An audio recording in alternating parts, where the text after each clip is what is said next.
ஈரானுக்கும் அமெரிக்காவுக்கும் இடையிலான அடுத்த கட்ட முழுநீள போர் ஆரம்பம். பற்றி எரியும் எண்ணெய் கப்பல்களும் ஜோர்டான், பஹ்ரைன் மற்றும் குவைட்டினுடைய அமெரிக்க தளங்களும் ஈரானினுடைய உச்ச தாக்குதல்களும். ஹெர்முஸ் ஜலசந்தி பிரதேசத்தை பாதுகாப்பற்ற பிரதேசமாக நீங்கள் மாற்றப் போகின்றீர்களா?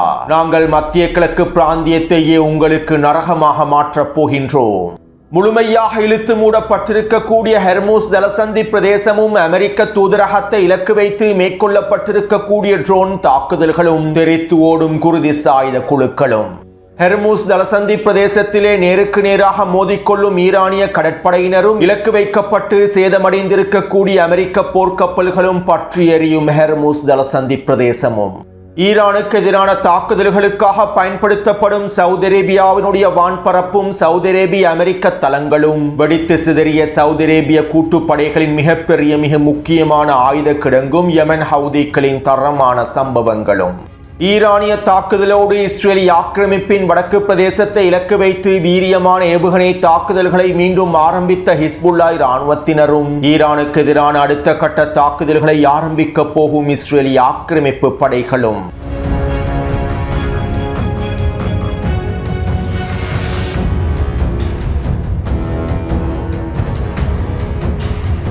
நேற்று மாலை அமெரிக்க கருவூலத்துறையானது ஈரானுக்கு எதிரான அடுத்த கட்ட உச்ச பொருளாதார தடைகளை விதித்திருந்தது. ஈரானுக்கு எதிரான எக்கனாமிக் ஃபெரி பொருளாதார தடைகளுடைய பட்டியலின் அடுத்த கட்டமாகவே இந்த தடை உத்தரவுகள் பிறப்பிக்கப்பட்டிருப்பதாக அமெரிக்க கருவூலத்துறை செயலாளர் அறிவித்துள்ளார். இதற்கமைவாக ஈரானிய IRGC இராணுவத்தோடு சம்பந்தப்பட்டிருக்கக்கூடிய இராணுவ தளவாட கொள்வனவுகளோடு சம்பந்தப்பட்டிருக்கக்கூடிய ஈரானில் இருக்கக்கூடிய மிக முக்கியமான 9 அதிகாரிகளுக்கு எதிராகவும் அவர்களுக்கு கீழால் இருக்கக்கூடிய நிறுவனங்களுக்கு எதிராகவும் உச்ச பொருளாதார தடைகள் விதிக்கப்பட்டுள்ளன. அது மட்டுமல்லாமல் இந்த 9 நபர்களோடு சம்பந்தப்பட்டிருக்கக்கூடிய சீனா மற்றும் ஹாங்காங் நிறுவனங்களுக்கு எதிராகவும் சீனாவினுடைய மிக முக்கியமான 2 நிறுவனங்களுக்கு எதிராகவும் குறித்த பொருளாதார தடைகள் விதிக்கப்பட்டுள்ளன.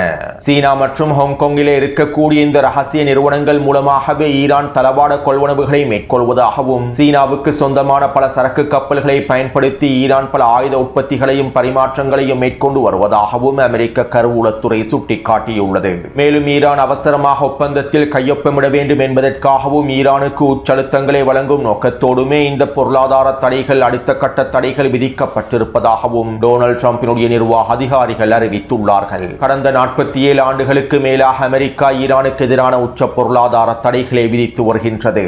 அமெரிக்காவும் ஐரோப்பிய ஒன்றியமும் எவ்வளவு பொருளாதார தடைகளை விதித்தாலும் ஈரானினுடைய எந்த ஒரு நடவடிக்கைகளும் பாதிக்கப்பட போவதில்லை. மேலும் இந்த பொருளாதார தடைகள் ஈரானிய தலைமைகளுக்கு புதிய விடயம் அல்ல என்பதனால் இந்த பொருளாதார தடைகளை மீறி எவ்வாறு வர்த்தகத்தை மேற்கொள்ள வேண்டும் என்பது ஈரானுக்கு நன்றாகவே தெரியும். இதனால் அமெரிக்காவினுடைய பொருளாதார தடைகளும் ஐரோப்பிய ஒன்றியத்தினுடைய பொருளாதார தடைகளும் ஈரானிய களத்தில் தோல்வியிலேயே முடிவடைந்து வருகின்றது என்பதே யதார்த்தமான உண்மையாகும். அடுத்து நேற்று மாலை இஸ்ரேலிய ஆக்கிரமிப்புக்கான அமெரிக்க தூதர் ஈரானுக்கு எதிரான மிரட்டல்களை வெளியிட்டிருந்தார். மத்திய கிழக்கு பிராந்தியத்திலே ஈரான் புதிய சமன்பாடுகளை விதைப்பதற்கு முயற்சி செய்கின்றது. இதற்கு ஒரு பொழுதும் இஸ்ரேல் அனுமதிக்கப் போவதில்லை. மேலும் விரைவில் நிலைமைகள் சூடுபிடிக்கலாம். டொனால்ட் ட்ரம்ப் சில தீர்க்கமான முடிவுகளை எடுக்கப் போகின்றார். ஈரானுக்கு இன்னும் ஒரு பாடத்தினை கற்பிப்பதற்கான நேரம் வந்துவிட்டது. மேலும் ஈரான் முழுமையாக அளிக்கப்பட போகின்றது என இஸ்ரேலிய ஆக்கிரமிப்புக்கான அமெரிக்க தூதர் மைக் ஹக்கபி கருத்துக்களை வெளியிட்டார். அத்தோடு நேற்று மாலையிலேயே கத்தாரிய பிரதிநிதிகள் குழு ஒன்று அவசரமாக ஈரானுக்கு பயணம் செய்திருந்தது. அமெரிக்காவுடனான பேச்சுவார்த்தைகளை நாங்கள் தொடர்வதற்கு விரும்பவில்லை என ஈரானிய தலைமைகள் அறிவித்ததும் டொனால்ட் ட்ரம்பும் ஈரானுக்கு எதிரான மிரட்டல்களை வெளியிட்டிருந்தார். ஈரானியர்கள் எங்களுடைய நேரத்தினை வீணடித்து விட்டார்கள். இன்னும் அவர்கள் பதில்களை வழங்காமல் வேண்டுமென்றே காலத்தையும் நேரத்தையும் இழுத்தடிப்பு செய்கின்றார்கள். அவர்களுக்கு தேவையான போதுமான நேரத்தை நாங்கள் வழங்கிவிட்டோம். இதனால் இதற்கு பிறகு ஈரான் அதற்கான விலைகளை செலுத்த போகின்றது என டொனால்ட் ட்ரம்ப் மிரட்டல்களை வெளியிட்டிருந்தார். நேற்று இரவு வெளியிட்ட காணொளியில் இவை தொடர்பாக தெளிவாக குறிப்பிட்டிருந்தேன். இவ்வாறு டொனால்ட் ட்ரம்ப் மிரட்டல்களை வெளியிட்டதை தொடர்ந்தே கத்தாரிய பிரதிநிதிகள் குழு ஒன்று அவசரமாக ஈரானில் களமிறங்கியது. ஆரம்பிக்கப்பட போகும் அடுத்த கட்ட போரை தடுத்து நிறுத்தும் நோக்கத்தோடு நாங்கள் ஈரானுக்கு விஜயம் செய்திருப்பதாகவும் கத்தாரிய மத்தியஸ்தர்கள் அறிவித்திருந்தார்கள். மேலும் பாகிஸ்தானிய மத்தியஸ்தர்களும் ஈரானோடு அடுத்த கட்ட பேச்சுவார்த்தைகளை அவசரமாக மேற்கொண்டிருந்தார்கள். இருப்பினும் ஈரானிய தலைமைகள் மத்தியஸ்தர்களுக்கு அவர்களுடைய முடிவை தெளிவாக அறிவித்திருந்தார்கள். டொனால்ட் ட்ரம்ப் முன்வைத்திருந்த புதிய முன்மொழிவுக்கான பதில்களை நாங்கள் தற்போது வழங்குவதற்கு தயாராக இல்லை என்றும் ஈரானிய தலைமைகள் வெளிப்படையாக அறிவித்திருந்தார்கள். அத்தோடு இந்த சந்தர்ப்பத்திலே அமெரிக்காவினுடைய B-2 போம்பர் போர் விமானங்கள் சவுதி அரேபியாவினுடைய வான்பரப்பில் களமிறக்கப்பட்டிருந்தன. ஈரானுக்கு எச்சரிக்கைகளை விடுக்கும் நோக்கத்தோடே சவுதி அரேபியாவினுடைய வான்பரப்பில் அமெரிக்க B-2 குண்டுவீச்சு போர் விமானங்கள் களமிறக்கப்பட்டிருந்தன. இதைத் தொடர்ந்து நடைபெற்ற ஊடக சந்திப்பில் டொனால்ட் ட்ரம்ப் இவ்வாறு தெரிவித்தார். நாங்கள் ஈரானை தாக்கப் போகின்றோம், மிகவும் கடுமையாக தாக்கப் போகின்றோம். அவர்கள் எங்களுடைய காலத்தையும் நேரத்தையும் வீணடித்து விட்டார்கள். எங்களுடைய இராணுவத்திற்கு சொந்தமான ஹெலிகாப்டரையும் சுட்டு வீழ்த்தியுள்ளார்கள். இதனால் இன்றைய தினம் நாங்கள் ஈரானை கடுமையாக தாக்குவோம். ஈரானுக்கு எதிரான உச்ச குண்டுவீச்சு தாக்குதல்களை மீண்டும் ஆரம்பிப்போம் என டொனால்ட் ட்ரம்ப் கருத்துக்களை பதிவிட்டார். இதைத் தொடர்ந்து டொனால்ட் ட்ரம்ப் தேசிய பாதுகாப்பு கூட்டத்தினை அவசரமாக ஆரம்பித்தார். அமெரிக்க போர் அமைச்சர், வெளியுறவுத்துறை அமைச்சர், அமெரிக்க இராணுவத்தினுடைய கூட்டு தளபதி, அமெரிக்க மத்திய கட்டளை தளபதி ஆகியோரை உள்ளடக்கியிருக்கக்கூடிய அவசர தேசிய பாதுகாப்பு சபை கூட்டத்தினை நடத்தினார். மேலும் இந்த கூட்டத்திற்கு பின்பு நடைபெற்ற ஊடக சந்திப்பில் அமெரிக்க போர்த்துறை அமைச்சர் பீட் ஹெக்ஸத் இவ்வாறு தெரிவித்தார். இன்றிரவு நாங்கள் மிகவும் பரபரப்பாக இருப்போம். இன்றிரவு நாங்கள் ஈரானுக்கு எதிராக மேற்கொள்ளக்கூடிய தாக்குதல்கள் மிகவும் சக்தி வாய்ந்ததாகவும் வினைத்திறன் மிக்கதாகவுமே அமைந்திருக்கும் என தெரிவித்தார். டொனால்ட் ட்ரம்ப் மற்றும் அவருடைய அதிகாரிகளுடைய மிரட்டல்களை தொடர்ந்து ஈரானிய ஆயுதப்படைகளுடைய செய்தி தொடர்பாளர் இவ்வாறு தெரிவித்தார். டொனால்ட் ட்ரம்ப் திரும்ப திரும்ப ஒரே விடயத்தை தான் குறிப்பிடுகின்றார். டொனால்ட் ட்ரம்ப் பேசக்கூடிய ஒவ்வொரு முறையும் ஈரான் அவர்களுக்கான உச்ச பதிலடிகளை வழங்குகின்றது. மேலும் எங்களுடைய பதிலடி தாக்குதல்கள் தொடரும். அமெரிக்கா ஈரானுக்கு எதிராக தொடர்ச்சியான தாக்குதல்களை மேற்கொண்டால் எங்களுடைய பதிலடி தாக்குதல்கள் வலுவானதாகவும் வினைத்திறனானதாகவும் வித்தியாசமானதாகவுமே அமைந்திருக்கும். உலகளாவிய ஆணவத்தை கொண்டிருக்கக்கூடிய டொனால்ட் ட்ரம்புக்கும் நெட்டன்யாகுவுக்கும் நாங்கள் ஒரு பொழுதும் அடிபணிய போவதில்லை. அமெரிக்கா ஒரு காலத்தில் இருந்ததை போன்று தற்போது வல்லரசாக இல்லை. அமெரிக்காவினுடைய வல்லரசு என்கின்ற பிம்பத்தினை நாங்கள் உடைத்து விட்டோம். அடுத்த கட்ட போரிலே அமெரிக்காவிடம் எஞ்சிருக்கக்கூடிய இந்த மாயைகளும் முடிவுக்கு கொண்டு வரப்படும். இதற்கான தாக்குதல் திட்டங்கள் அனைத்தையும் நாங்கள் முழுமையாக வடிவமைத்து விட்டோம் என தெரிவித்துள்ளார். இதைத் தொடர்ந்து ஈரானிய தேசிய பாதுகாப்பு ஆணையத்தினுடைய தலைவர் இப்ராஹிம் அசீசி அவர்கள் இவ்வாறு தெரிவித்தார். தோற்றவர்களுடன் போரிடுவதற்கு நாங்கள் அஞ்சவில்லை. டொனால்ட் ட்ரம்ப் உறுதிப்படுத்தியதை விட அமெரிக்காவினுடைய இழப்புகள் மிகவும் அதிகமாகவே உள்ளன. அமெரிக்க அதிகாரிகளுடைய சிப்பாய்களுடைய இழப்புகள் அதிகமாகவே உள்ளன. மேலும் அடுத்த கட்ட போரிலே இந்த உயிரிழப்புகள் பல மடங்கினால் அதிகரிக்கும். அமெரிக்கர்களுக்கு நாங்கள் மீண்டும் ஒரு முறை ஒரு விடயத்தினை தெளிவாக கூறிக்கொள்கின்றோம். இந்த தடவை இந்த போரானது பிராந்தியத்தில் மாத்திரம் நிலைத்திருக்காது. இந்த பிராந்தியத்திற்கு அப்பாலும் குறித்த போரானது விரிவடைய போகின்றது. யுத்த களத்திலே இவற்றை நீங்கள் பார்க்கத்தான் போகின்றீர்கள் என தரமான கருத்துக்களை வெளியிட்டிருந்தார். இதைத் தொடர்ந்து ஈரானிய நாடாளுமன்றத்தின் உச்ச தேசிய பாதுகாப்பு சபையினுடைய ஊடக பேச்சாளர் இப்ராஹிம் ரசாய் அவர்கள் இவ்வாறு தெரிவித்தார். 40 நாள் போரிலே ஈரான் அதனுடைய கடல் எல்லைகளை விரிவுபடுத்தியுள்ளது. அடுத்த கட்ட போரிலே ஈரான் அதனுடைய நிலப்பரப்பையும் விரிவாக்கும். அமெரிக்கர்கள் இந்த விடயத்தினை குறைவாக எடுத்துக் கொள்ள வேண்டாம். கடல் பிரதேசத்தில் நாங்கள் எவ்வாறு எங்களுடைய பகுதிகளை விரிவாக்கினோமோ அதே போன்று நிலப்பிரதேசத்திலும் எங்களுடைய பகுதிகளை விரிவாக்குவோம். மத்திய கிழக்கு பிராந்தியத்திலே அமெரிக்காவுக்கும் ஜியோனிஸ் ஆக்கிரமிப்புக்கும் அதனுடைய நண்பர்களுக்கும் பல தடியை வழங்கும் நோக்கத்தோடு நிலப்பிரதேசத்திலும் பல விரிவாக்கங்கள் மேற்கொள்ளப்பட போகின்றன. அடுத்த கட்ட போரிலே இவற்றை நீங்கள் பார்ப்பீர்கள் என இப்ராஹிம் ரசாய் அவர்கள் தெரிவித்துள்ளார். அதாவது ஈரான் அமெரிக்காவுக்கும் ஜியோனிஸ் ஆக்கிரமிப்புக்கும் உச்ச பதிலடிகளை வழங்கும் நோக்கத்தோடும் அதனுடைய அடிமைகளுக்கு உச்ச பதிலடிகளை வழங்கும் நோக்கத்தோடும் பாரசீக வளைகுடா பிரதேசத்தில் இருக்கக்கூடிய அடிமைகளுடைய பல தீவுகளை கைப்பற்றுவதற்கான வாய்ப்புகள் இருப்பதாகவும் தெரிவித்துள்ளார்கள். மேலும் இந்த எச்சரிக்கையானது குட்டி அடிமைகளான பஹ்ரைன் மற்றும் குவைட்டுக்கு எதிரான எச்சரிக்கையாகவுமே அமைந்துள்ளன. குவைட் மற்றும் பஹ்ரைனுக்கு எதிரான தரைவழி தாக்குதல்கள் தொடர்பாக 40 நாள் போரின் போதே நான் பல முக்கியமான தகவல்களை குறிப்பிட்டிருந்தேன். மேலும் இவற்றை தற்போது உறுதிப்படுத்தும் நோக்கத்தோடு இந்த அறிவிப்புகளையும் ஈரானிய தலைமைகள் வெளியிட்டுள்ளார்கள். இப்படியான நிலைமையிலேயே இலங்கை நேரப்படி இன்று அதிகாலை 3 மணியளவில் அமெரிக்க போர் விமானங்கள் சவுதி அரேபிய வான்பரப்பினூடாக நுழைந்து ஐக்கிய அரபு அமீரகத்தினுடைய வான்பரப்பை பயன்படுத்தி ஈரானினுடைய கெஷம் மற்றும் சிரிக் தீவை இலக்கு வைத்து தாக்குதல்களை மேற்கொண்டிருந்தன. அது மட்டுமல்லாமல் ஈரானினுடைய பந்தர் அப்பாஸ் பிரதேசத்திலும் ஈரானினுடைய மேற்கு பிரதேசத்திலும் தெஹ்ரானினுடைய வடக்கு பிரதேசத்திலும் இருக்கக்கூடிய வான் பாதுகாப்பு அமைப்புகளை இலக்கு வைத்தும் அமெரிக்கா தாக்குதல்களை மேற்கொண்டிருந்தது.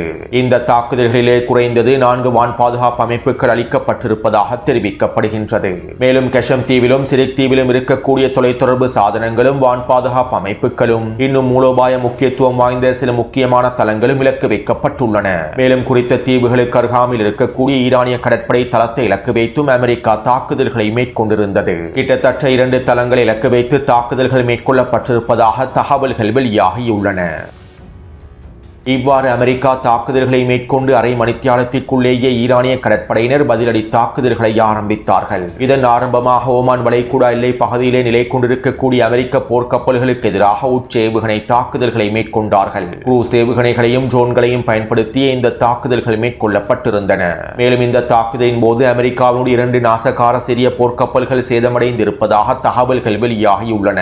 உறுதிப்படுத்தப்படாத சில ஆதாரங்களுக்கு அமைவாக 2 போர்க்கப்பல்களில் வெடிப்புகள் ஏற்பட்டிருப்பதாக தெரிவிக்கப்படுகின்றது. இந்த தாக்குதலை தொடர்ந்து அமெரிக்க போர்க்கப்பல்கள் மெதுவாக நுழைந்து ஹெர்முஸ் ஜலசந்தி பிரதேசத்தினூடாக கப்பல்களை வெளியேற்றுவதற்கு முயற்சி செய்துள்ளார்கள். இந்த சந்தர்ப்பத்தில் ஈரானிய கடற்படைக்கும் அமெரிக்க கடற்படைக்கும் இடையிலே நேரடியான துப்பாக்கிச் சூட்டு மோதல்களும் ஏவுகணை மோதல்களும் நடைபெற்றுள்ளன. கிட்டத்தட்ட 1.5 மணித்தியாலங்களுக்கு மேலாக ஹெர்முஸ் ஜலசந்தியின் தெற்கு பிரதேசத்திற்கு அருகாமையில் இரு தரப்பினருக்கும் இடையில் நேரடியான உச்ச மோதல்கள் நடைபெற்றிருப்பதாக தெரிவிக்கப்படுகின்றது. இதன்போது ஈரானினுடைய 100க்கும் அதிகமான வேகப்படகுகள் களமிறக்கப்பட்டிருந்தது. இந்த வேகப்படகுகள் மூலமாக அமெரிக்க போர்க்கப்பல்களை சுற்றி வளைத்து தாக்குதல்களை மேற்கொண்டிருப்பதாகவும் தெரிவிக்கப்படுகின்றது. அத்தோடு இவ்வாறு ஹெர்முஸ் ஜலசந்தி பிரதேசத்திலே உச்ச மோதல்கள் நடைபெற்றுக் கொண்டிருக்கக்கூடிய நேரத்தில் ஈரானினுடைய விண்வெளி படையானது அதிரடியாக ஈராக்கின் வடக்கு பகுதியான குர்திஸ்தான் பிரதேசத்தை இலக்கு வைத்து ஏவுகணை தாக்குதல்களையும் ட்ரோன் தாக்குதல்களையும் ஆரம்பித்திருந்தார்கள். கிட்டத்தட்ட 18க்கும் அதிகமான ஏவுகணை மற்றும் ட்ரோன் தாக்குதல்கள் மேற்கொள்ளப்பட்டிருப்பதாக தெரிவிக்கப்படுகின்றது. குர்திஸ்தான் பிரதேசத்தில் இருக்கக்கூடிய 8 தளங்களை இலக்கு வைத்தும் அமெரிக்க இராணுவத்திற்கு சொந்தமான சில முக்கியமான பகுதிகளை இலக்கு வைத்தும் இந்த தாக்குதல்கள் மேற்கொள்ளப்பட்டிருப்பதாக தெரிவிக்கப்படுகின்றது. இவ்வாறு தாக்குதல்கள் நடைபெற்றுக் கொண்டிருக்கக்கூடிய சந்தர்ப்பத்தில் இஸ்ரேலிய ஆக்கிரமிப்பின் பாதுகாப்பு அமைச்சர் அறிவிப்பொன்றை வெளியிட்டார். ஈரானுக்கு எதிரான எங்களுடைய நடவடிக்கைகள் இன்னும் முடிவடையவில்லை. இந்த பிராந்தியத்திலே புதிய சமன்பாடுகளை விதிப்பதற்கு நாங்கள் ஒரு பொழுதும் ஈரானுக்கு அனுமதிக்கப் போவதில்லை. மேலும் இதற்கமைவாக நாங்கள் ஈரானுக்கு எதிரான பதிலடி தாக்குதல்களை விரைவில் ஆரம்பிக்கப் போகின்றோம். அமெரிக்காவோடு ஒன்றிணைந்து ஈரானுக்கு தகுந்த பாடத்தினை கற்பிக்கப் போகின்றோம் என இஸ்ரேலிய ஆக்கிரமிப்பின் பாதுகாப்பு அமைச்சரும் அறிவிப்புகளை வெளியிட்டிருந்தார். இதைத் தொடர்ந்து டொனால்ட் ட்ரம்பினுடைய நிர்வாக அதிகாரிகளும் அமெரிக்க இராணுவ அதிகாரிகளும் அமெரிக்க ஊடகங்களிடம் இவ்வாறு தெரிவித்தார்கள். தற்போது எங்களுடைய அமெரிக்க இராணுவம் ஈரானுக்கு எதிராக ஆரம்பித்திருக்கக்கூடிய இந்த தாக்குதல்கள் கடுமையான தாக்குதல்களாகவே அமையப் போகின்றன. மேலும் இந்த தாக்குதல்கள் தொடர்ச்சியான தாக்குதல்களாகவே மாறப்போகின்றன.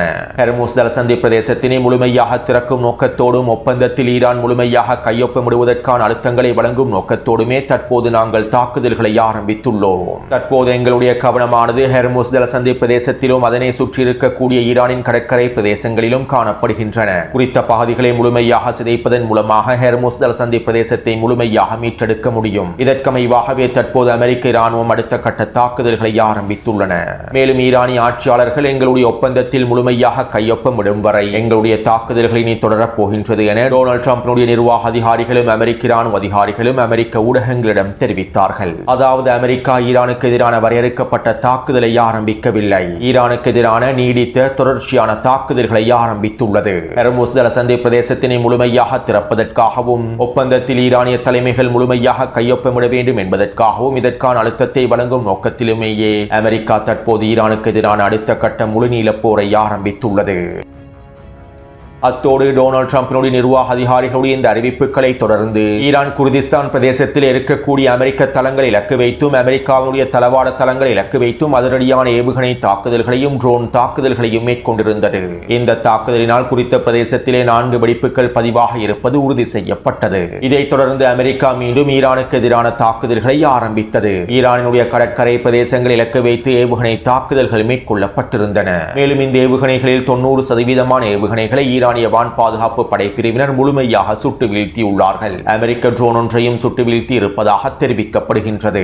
அது மட்டுமல்லாமல் ஈரானின் தெற்கு பிரதேசத்தினூடாக ஈரானுக்குள்ளே நுழைவதற்கு முயற்சி செய்த அமெரிக்காவின் F-16 போர் விமானத்தை இலக்கு வைத்தும் தாக்குதல்களை மேற்கொண்டுள்ளார்கள்.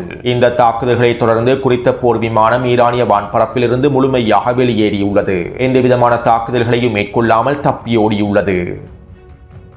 இதைத் தொடர்ந்து ஈரானின் காத்தமல் அன்பியா தலைமையகம் அதிரடியான அறிவிப்புகளை வெளியிட்டது. ஹெர்முஸ் ஜலசந்தி பிரதேசம் முழுமையாக இழுத்து மூடப்பட்டுள்ளது. எந்த ஒரு சரக்கு கப்பலும் எண்ணெய் கப்பலும் ஹெர்முஸ் ஜலசந்தி பிரதேசத்தினூடாக பயணிக்க முடியாது.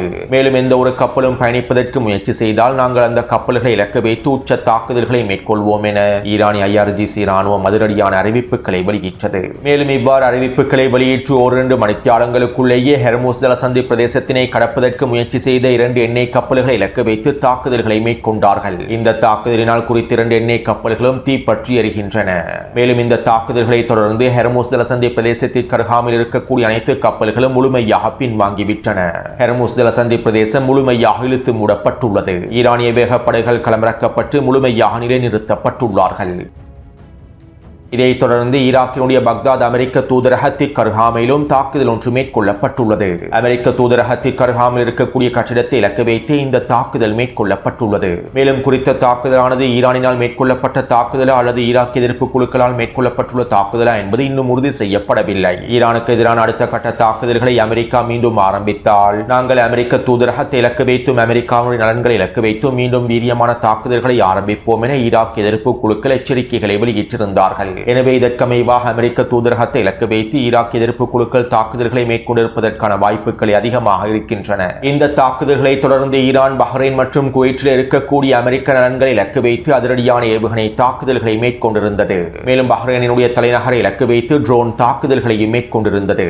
இந்த தாக்குதலிலே 12 தளங்கள் இலக்கு வைக்கப்பட்டிருப்பதாகவும் 8க்கும் அதிகமான வெடிப்புகள் உறுதி செய்யப்பட்டிருப்பதாகவும் தெரிவிக்கப்படுகின்றது.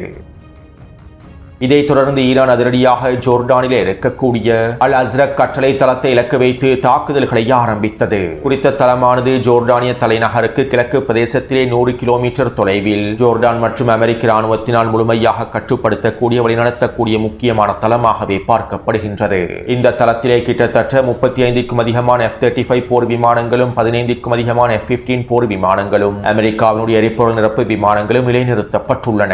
இவ்வாறு போர் விமானங்கள் நிலைநிறுத்தப்பட்ட இருக்கக்கூடிய தளத்தை இலக்கு வைத்து ஈரான் ஏவுகணை தாக்குதல்களை மேற்கொண்டிருந்தது. மேலும் இந்த ஏவுகணை தாக்குதலினால் குறித்த தளத்திலே 6 வெடிப்புகள் உறுதி செய்யப்பட்டுள்ளன. இவற்றை உறுதிப்படுத்தக்கூடிய காணொலிகளை டெலிகிராம் சேனலில் பதிவிட்டுள்ளேன். அது மட்டுமல்லாமல் இங்கு இருக்கக்கூடிய மிக முக்கியமான விடயம் என்னவென்றால் குறித்த தளத்திலே போர் விமானங்கள் நிலைநிறுத்தப்பட்டிருக்கக்கூடிய பகுதியை இலக்கு வைத்து ஈரான் ஏவுகணை தாக்குதல்கள் வெற்றிகரமாக மேற்கொள்ளப்பட்டுள்ளன.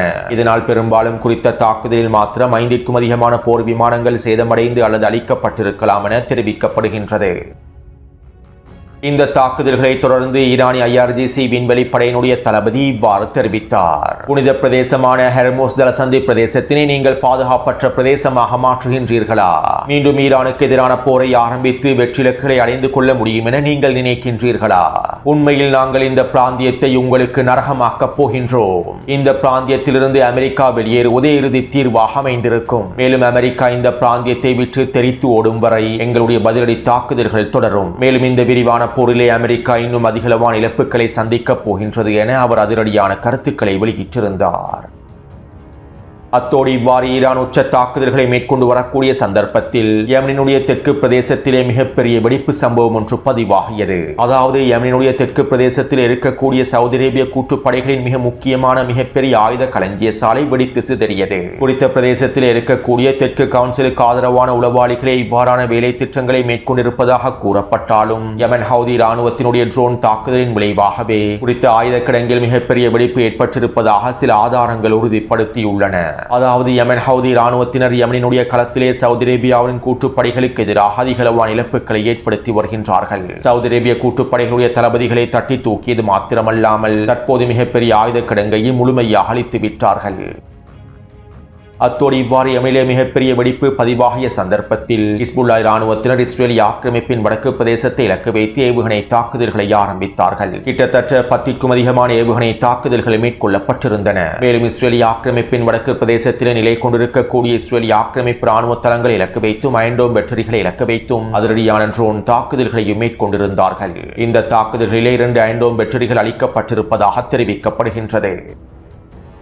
ஈரானினுடைய இந்த உச்ச பதிலடி தாக்குதல்களை தொடர்ந்து ஈரானுக்கு எதிரான இன்றைய தாக்குதல்களை நாங்கள் நிறுத்திவிட்டோம் என்றும் நாளைய தினம் மீண்டும் ஈரானுக்கு எதிரான அடுத்த கட்ட தாக்குதல்கள் ஆரம்பிக்கப்படும் என்றும் டொனால்ட் ட்ரம்ப் கருத்துக்களை வெளியிட்டிருந்தார். மேலும் ஈரானிய தலைமைகள் என்னை தொடர்பு கொண்டு தாக்குதல்களை நிறுத்துமாறு கோரிக்கைகளை முன்வைத்திருந்தார்கள். இதற்கமைவாகவே இன்றைய தாக்குதல்களை நான் நிறுத்தியுள்ளேன். மேலும் ஈரான் இன்றைய தினத்திற்குள் அவசரமாக ஒப்பந்தத்தில் கையொப்பமிடாவிட்டால் இன்றிரவு மீண்டும் அதிரடியான தாக்குதல்கள் ஆரம்பிக்கப்படும் என்றும் டொனால்ட் ட்ரம்ப் தெரிவித்திருந்தார். இதைத் தொடர்ந்து ஈரானிய தலைமைகளும் ஈரானிய ஊடகங்களும் இவ்வாறு தெரிவித்தார்கள். அமெரிக்காவின் தாக்குதல்களை நிறுத்துமாறு ஈரானிய தலைமைகள் எந்த விதத்திலும் தொடர்பு கொள்ளவில்லை. சர்வதேச சந்தையை பாதுகாப்பதற்காகவும் பங்குச் சந்தையை பாதுகாப்பதற்காகவுமே டொனால்ட் ட்ரம்ப் காலையிலேயே இவ்வாறான கருத்துக்களை வெளியிடுகின்றார். மேலும் டொனால்ட் ட்ரம்பினுடைய மிரட்டல்களுக்கு ஈரான் ஒரு பொழுதும் அடிபணியப் போவதில்லை. ஈரானிய நிபந்தனைகள் ஏற்றுக்கொள்ளப்படாமல் ஒப்பந்தத்தில் ஈரான் ஒரு பொழுதும் கையொப்பமிடப் போவதில்லை. மேலும் இந்த தாக்குதல்கள் விரிவடைய போகின்றன. நாங்கள் இதற்கான உச்ச பதிலடிகளை தொடர்ச்சியாக வழங்குவோம் என ஈரானிய தலைமைகளும் ஈரானிய ஊடகங்களும் தெரிவித்திருந்தன.